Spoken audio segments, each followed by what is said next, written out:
오늘은 오상의 비오신부님 축일입니다. 독서에서 바오로 사도는 디모데오에게 말합니다.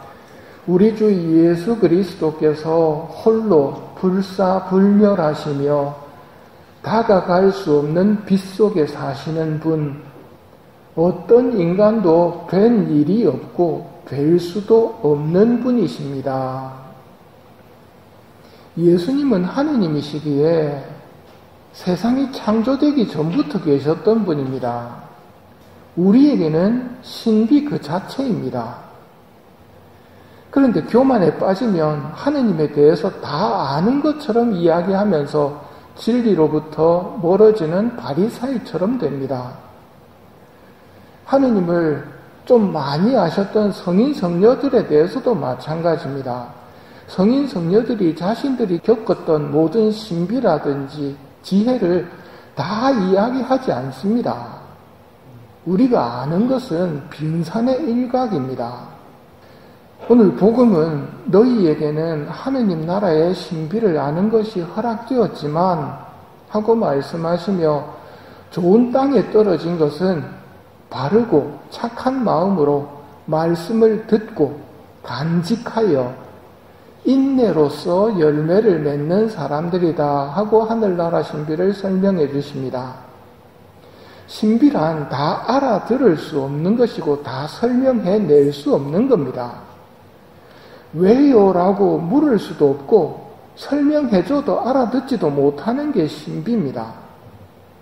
여러분 통장 비밀번호 제가 그거 왜 그렇게 했냐고 말할 수 없습니다. 그건 여러분 마음이니까요. 하느님 나라의 신비에 대해서도 마찬가지입니다. 하느님께서 하늘나라 신비와 은총들, 하늘의 온갖 보물들을 곳곳에 숨겨두셨는데 그 왜 거기 숨겼냐고 말할 수가 없습니다. 보물 찾기를 하는데 왜 보물을 거기 숨겼냐고 할 수는 없는 거거든요. 우리가 알아야 할 것은 어디에 보물찾기가 들어있는지만 알면 그걸로 충분합니다. 인내로서 열매를 맺는 사람들, 인내란 다른 말로는 십자가, 고통, 참고 견디는 것을 말합니다. 왜 우리에게 인내를 통해서 하늘나라 열매를 맺게 하실까요? 하늘나라에 내가 지금 당장 이 모양 이 꼴로 사용하기에는 손질해야 될 게 많습니다. 손질을 하기 위해서 비오신부님의 말씀대로 하면 망치와 정으로 깎고 다듬어서 영원한 하늘나라에서 나를 사용하십니다. 즉 깎고 다듬는 고통은 나를 버리기 위해서가 아니라 영원한 하늘나라에서 쓰시려고 주시는 고통입니다. 그러니 이 인내, 이 고통은 정말 하나님께 감사드려야 할 고통입니다. 예수님께서는 공생활을 시작하시면서부터 숨기지 않고 자기 십자가를 지고 나를 따라야 한다고 말씀하셨습니다.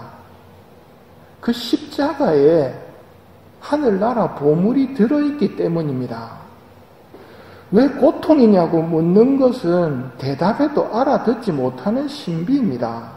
하지만 분명한 것은 예수님께서 걸으신 구원의 길, 성모님이 걸으신 십자가의 길, 오상의 성인들이 걸으신 길이 다 고통의 길이었다는 것과 그 고통의 길에 많은 은총이 흘러나왔다는 것은 분명합니다. 우리 선배님들도 은총을 바라는 사람들에게는 단순하게 기도하라고 하지 않았습니다. 단식과 함께 기도하고 철야와 함께 기도하고 양팔기도 같은 희생을 하면서 기도를 하라고 가르쳤습니다. 이게 보통의 신비입니다. 아, 그렇구나. 머리로만 깨닫는 고통이 아닙니다. 고통은 실제로 힘들고 고통스러운 겁니다. 하지만 이 고통스러운 십자가를 통해서 하느님을 체험하고 하느님에 대한 믿음이 성장합니다. 고통은 어둠이라고 할 수 있습니다. 지금 마당에 나가서 하늘에 별을 보면 보입니까? 안 보입니다. 하늘에 별이 없습니까? 있습니다. 근데 왜 안 보입니까? 밝아서 안 보입니다. 지금 하느님이 보입니까? 이 성당에? 안 보입니다. 없습니까? 계십니다. 고통은 하느님을 쉽게 볼 수 있게 해주는 겁니다. 여러분들이 언제 열심히 기도하는지 생각해 보십시오. 배부르고 편할 때 기도하십니까? 그때 기도는 한 1초 정도 합니다. 아이고 하느님 감사합니다. 언제 끊임없이 기도합니까? 고통이 왔을 때입니다. 고통은 하느님을 찾게 해주는 영약이라고 할 수 있습니다. 고통은 하느님을 볼 수 있게 해줍니다. 편안할 때는 하느님은 잘 안 보이십니다. 안 계신 게 아니라 잘 못 느낍니다. 그러나 어두울 때는, 고통스러울 때는 하느님을 찾게 되고 하느님이 잘 보이고 하느님이 느껴집니다. 이거는 제자들도 마찬가지였습니다. 예수님을 알았지만 진짜 예수님을 안 것은 아니었습니다. 풍랑 속에서 주님 구해주십시오. 죽게 되었습니다. 죽게 되었을 때 외쳤고 그 일을 잠잠하게 만드시자 도대체 이분이 누구신데 하고 의문을 품거든요. 예수님을 알았지만 예수님이 누군지 몰랐단 말입니다. 우리가 성당을 다니면서 하느님을 아는 것 같지만 아직 하느님을 모른다는 말입니다. 언제 비로소 좀 더 알게 되는가? 고통 속에서 그 고통을 해결해 주시는 하느님을 통해서입니다.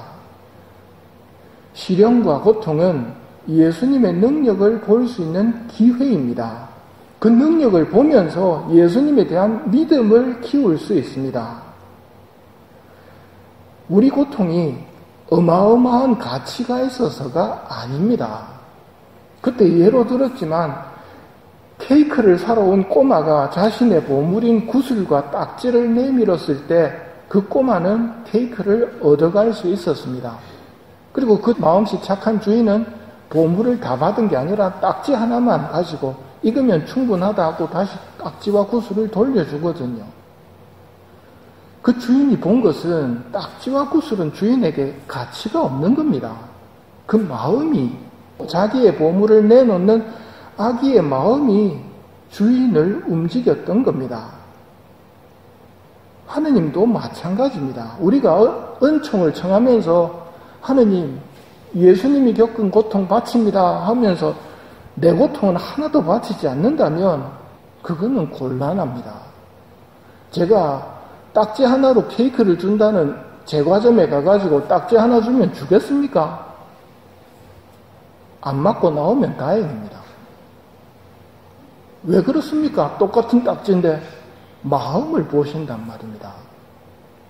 고통은 우리 마음을 드러내는 겁니다.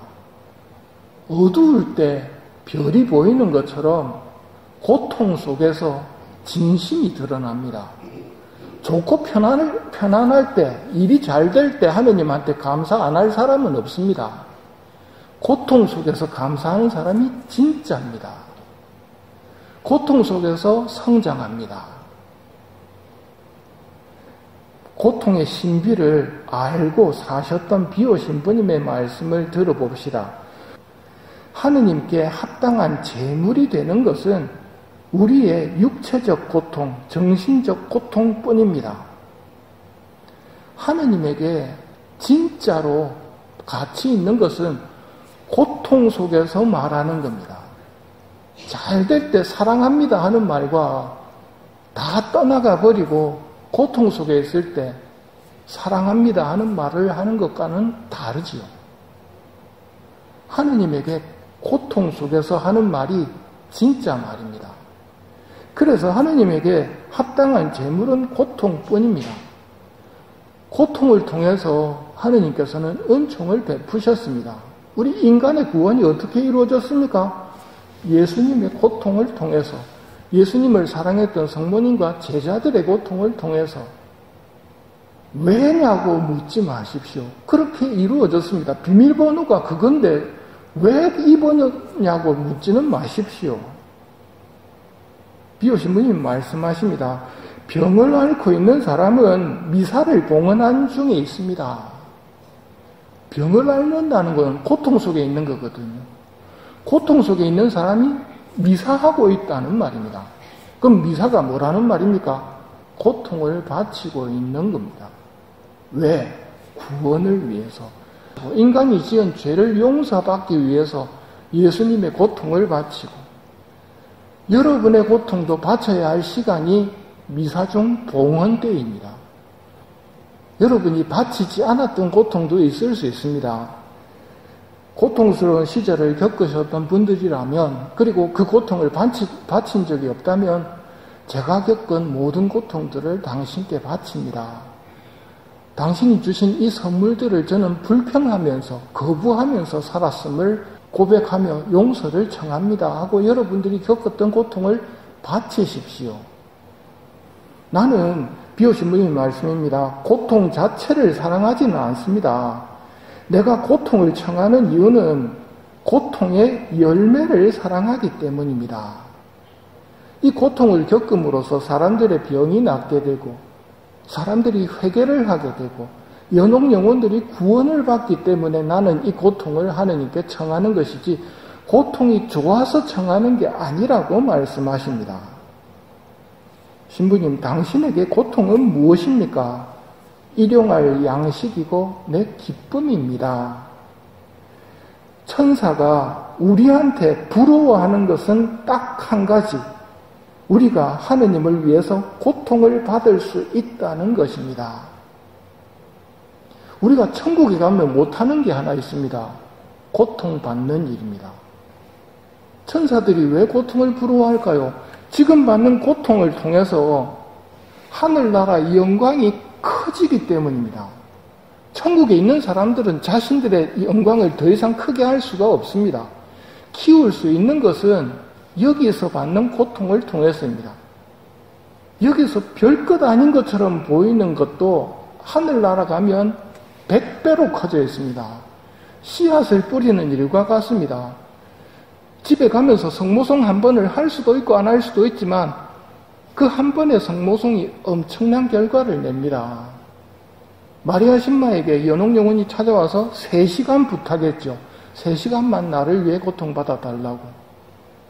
3시간이 연옥에서는 20년 동안 머물러야 하는 시간을 탕감해버렸다고 말씀드렸습니다.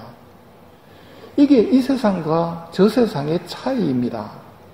이걸 아시는 비오신부님께서는 고통을 청하십니다. 손발이 뚫려있는 고통도 부족해서 더 청하십니다. 때로는 은총을 청하는 그 사람에게 거칠게 무뚝뚝하게 대함으로써 그 사람이 겪는 고통까지도 하느님께 바치면서 은총을 청하시는 겁니다. 그게 보물을 늘리는 방법이기 때문입니다. 고통의 신비를 다 깨달을 수는 없지만 고통을 통해서 하느님을 찾게 되고 고통을 통해서 하느님의 능력을 체험할 수 있습니다. 그러니 고통이 오면 하느님을 찾으십시오. 본성적으로는 고통이 오면 두려움부터 옵니다. 두려워하지 마시고 고통이 오면 하느님을 찾으시면서 바칩니다 하는 말을 하십시오. 그게 최선의 길입니다. 그리고는 하느님이 어떻게 풀어가시는지 기도하면서 바라보시고 지켜보십시오. 하느님이 승리하시는 모습을 보게 될 겁니다. 고통은 하느님의 선물입니다.